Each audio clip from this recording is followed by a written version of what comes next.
ইসলামপুর ব্লকে ডাঙ্গাপাড়ে দলঞ্চা নদীর ওপর কংক্রিট সেতু নির্মাণ কাজ এবং ইসলামপুরে অডিটোরিয়াম হল আগামী এপ্রিল মাসে শুরু হতে পারে। বুধবার সন্ধ্যায় উত্তরবঙ্গ উন্নয়ন দপ্তরের মন্ত্রী উদয়ন গুহ পরিদর্শন করতে ডাঙ্গাপাড়ে আসেন। সঙ্গে ছিলেন ইসলামপুর বিধায়ক আব্দুল করিম চৌধুরীর পুত্র মেহতাব চৌধুরী এবং ইমদাদ চৌধুরী এবং আগদিমতি খুন্তি গ্রাম পঞ্চায়েত প্রধান ও তৃণমূল কংগ্রেস ব্লক সভাপতি জাকির হোসেন প্রমুখ। সেখানে সাংবাদিকদের মন্ত্রী জানান, এখানকার সমস্যার কথা তিনি শুনেছেন। আগামী এপ্রিল মাসের মধ্যে কাজ শুরু করার চেষ্টা করা হবে।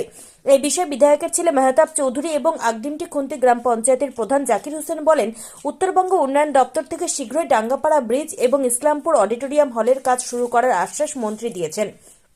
বিধায়কের ছেলে মেহতাব চৌধুরী উত্তরবঙ্গ উন্নয়ন অফিসের মিটিংয়ে বিধায়কের প্রতিনিধি হিসেবে অংশ নিয়েছিলেন এবং এই দুটি কাজের জন্য প্রস্তাব দিয়েছিলেন এবং মন্ত্রীর কাছে দলঞ্চা নদীর ওপর সেতুর জন্য পরিদর্শন করতে আবেদন জানিয়েছিলেন। এরই পরে পরিদর্শনে আসেন মন্ত্রী। জানা গিয়েছে, ডাঙ্গাপাড়াতে সেতু নির্মাণের দাবিতে কয়েক দশক ধরে আন্দোলন করে আসছে সেখানকার মানুষ। অন্যদিকে ইসলামপুরে নেতাজি সুভাষচন্দ্র মঞ্চ ভেঙে সেখানে অডিটোরিয়াম তৈরির কাজ আটকে আছে। ইসলামপুরে নেতাজি সুভাষ মঞ্চ ভাঙ্গার পর ইসলামপুরে সাংস্কৃতিক ও অন্যান্য অনুষ্ঠানের জন্য কোনো বড় মঞ্চ না থাকায় মানুষকে সমস্যায় পড়তে হচ্ছে। অডিটোরিয়াম হলের নির্মাণ কাজ দ্রুত শুরু করার দীর্ঘদিনের দাবি ছিল। অবশেষে মন্ত্রীর আশ্বাসের পর দ্রুতই এই দুটি কাজ শুরু হবে বলে মনে করা হচ্ছে। দীর্ঘদিন ধরে এখানে বাসের সাঁকোর উপর দিয়ে এলাকার লোকজন যাতায়াত করে। একদিকে 15 কিলোমিটার, একদিকে 30 কিলোমিটার ঘুরে যাতায়াত করতে হচ্ছে এলাকার লোককে, যেখানে 4 কিলোমিটারেই কাজ হয়ে যায়। দীর্ঘদিন ধরেই দাবি। আপনি আজকে পরিদর্শনে আসলেন, কি বলবেন? এই সমস্যা আমরা শুনেছি, এই সমস্যা কি করে সমাধান করা যায় দেখতে হবে এবং আমরা আশা করছি যে একটা জয়েস ব্রিজ এখানে আমরা করে দিতে পারবো।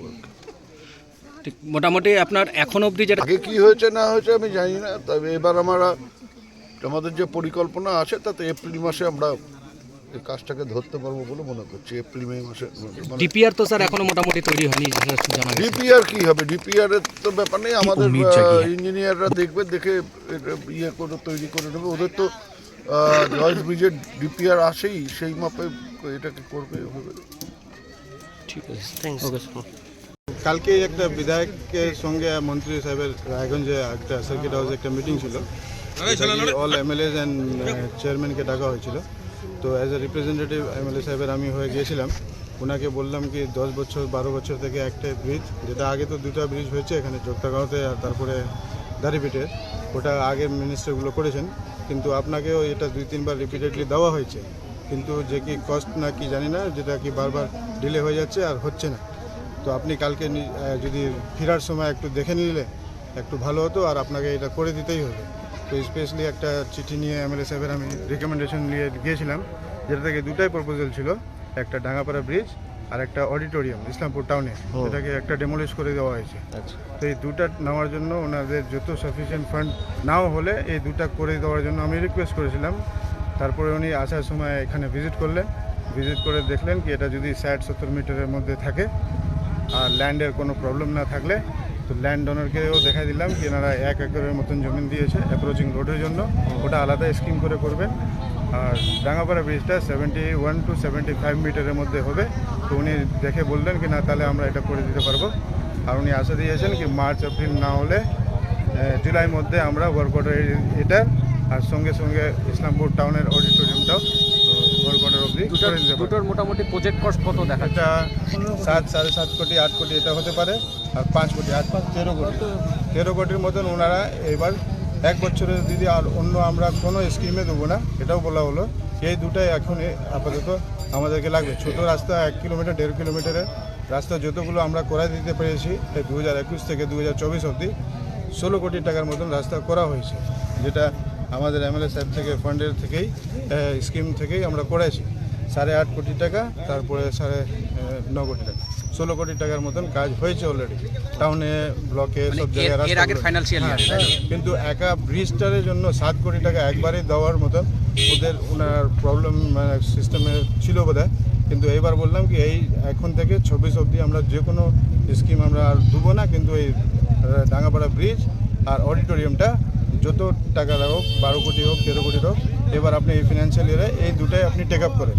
উনি বললেন তাহলে ঠিক আছে, আমরা এটা মার্চ এপ্রিল অবধি ওয়ার্ক অর্ডার আর টেন্ডার হয়ে ধীরে ধীরে প্রসেস করে দিব। সব ডিপার্টমেন্ট এনবিডিটির সঙ্গে ছিলেন, চিফ সেক্রেটারি নিয়ে সবাই মানে মার্চ এপ্রিলের মধ্যে মোটামুটি work order April May project এবং ওয়ার্ক অর্ডার দুটাই করে দেবো। ডিপিআর এর সময় লাগবে না, ওরা অলরেডি এরকম কাজ করেছেন, যেটাকে বললো কি 3-4 মাস মধ্যে আমরা এটা ওয়ার্ক অর্ডারের মতন করাই দিতে পারবো। বললেন মন্ত্রী দেখেন, আপনাকে তো গড়ে ভাই বললেন বিস্তারিত। আমাদের ইসলামপুর অ্যাসেম্বলিতে এই 23-24-এর যে তার মধ্যে আমাদের বিধায়ক সাহেবকে 15 কোটি টাকা কাছাকাছি অ্যাপ্রুভাল দিয়েছেন নর্থ বেঙ্গল, হ্যাঁ, নর্থ বেঙ্গল ডেভেলপমেন্ট থেকে। তো এই ইয়ারের জন্য এমএলএ সাহেবের বাকি যা স্কিম ছিল সেই স্কিমগুলোকে বাদ দিয়ে আমাদের এমএলএর ফান্ড থেকে 15 কোটি টাকার মধ্যে এই ব্রিজটা আর অডিটোরিয়ামটা, এই দুটা কাজ যাতে দ্রুত হয়, মানুষের দীর্ঘদিনের চাহিদা এই এলাকার মানুষের, সেই চাহিদা মতো। তো গতকাল যে মিটিং হয়েছিল সেই মিটিংয়ে এমএলএর রিপ্রেজেন্টেটিভ হিসেবে গড়ে ভাই ওখানে ছিলেন, উনি প্রপোজাল দিয়েছেন। আমরা বিভিন্ন মাধ্যম থেকে এর আগে বারে বারে বলেছি এখানকার মানুষের এই চাহিদা যাতে দ্রুত আমরা সম্পূর্ণ করতে পারি, সেই জন্য আমার ডিএমও ভিজিট করে গেছিলেন। সবাই বদ্ধপরিকর আছে, আশা করি যে এপ্রিল মাসের মধ্যে এখানকার মানুষ সুফল তার পাবে।